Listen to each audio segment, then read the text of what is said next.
Mummy गाना गा रही है। मैं भैया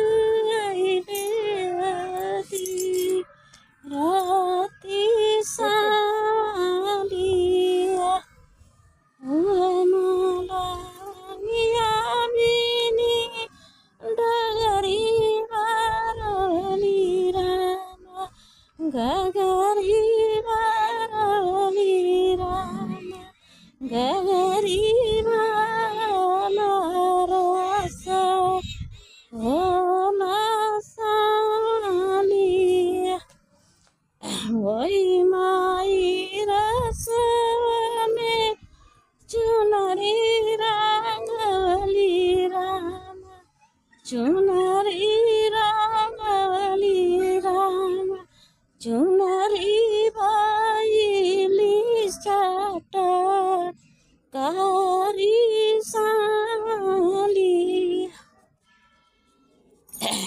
देखो मेरी मम्मी ने गाना गाया है, प्लीज आप लोग सपोर्ट कीजिए।